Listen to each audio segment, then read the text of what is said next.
So for those, I mean, I haven't covered the graph in a while now.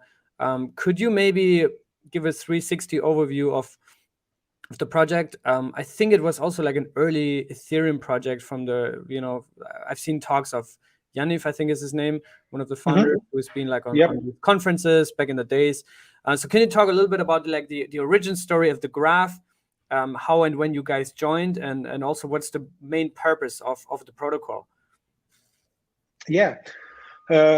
So like, as you said, the graph main objective is to provide indexing and querying blockchain data in a decentralized way, right? So let's say right now you're building a certain application on top of a blockchain and you need to access these blockchain data. If you want to build like an indexing mechanism yourself, or you want to like access RPC nodes yourself and collect this data, it could be something complicated and hard. Not everyone like want to do it or knows how to do it.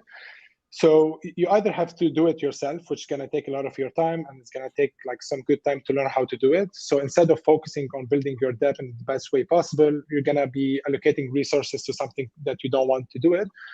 And the second objective in the past was either you do it yourself or you use centralized infrastructures.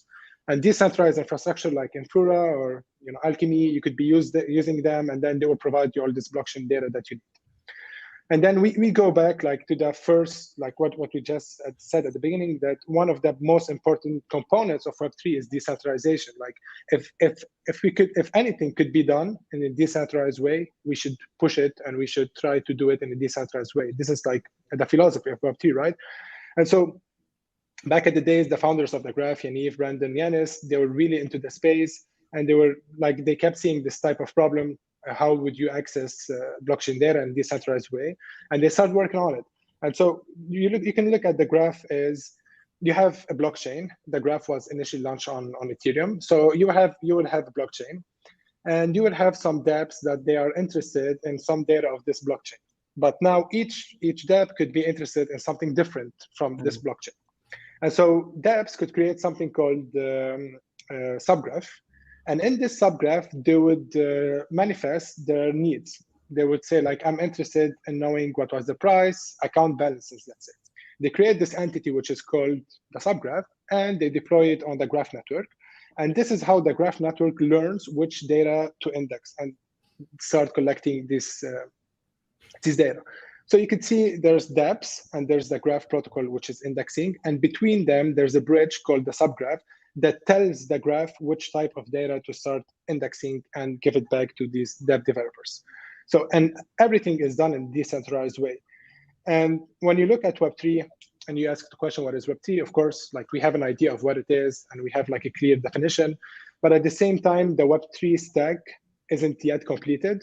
And the graph is the indexing and querying protocol for Web3. Like the graph has become like one of the most important pieces of Web3, like Web3 infrastructure. Like most of the applications right now on Ethereum are using already the graph for them to collect data. And now we are taking the graph and integrating it with other chains outside of the Ethereum ecosystem. And who are the people that create subgraphs? Is it projects that like create these subgraphs for their own project? Let's say, for example, Uniswap or 1inch that are major dexes in the Ethereum ecosystem. Are the project leaders that then say, hey, we want to like index data through the graph, who create these subgraphs, or who is doing that normally? Yeah, it's the dApps developers themselves. Like if we take the Uniswap example, so Uniswap, they are providing a lot of analytics to their users, right? Like you can go on the Uniswap board, see prices, number of transactions, and etc. And you would ask the question, how is Uniswap getting all this data? So they're using the graph to power their boards. And so like what Uniswap did, one of their developers, like they have a team of developers, they created their subgraph. And in this subgraph, they said that we are interested in this and that and that, and they published it on the graph network. And on the graph, we have something called Subgraph Studio. We have some kind of products that would teach you how to create your own subgraph and helps you to make it as easy as possible for you to create these subgraphs. And with time, it's going to get even more easier to build your own subgraph.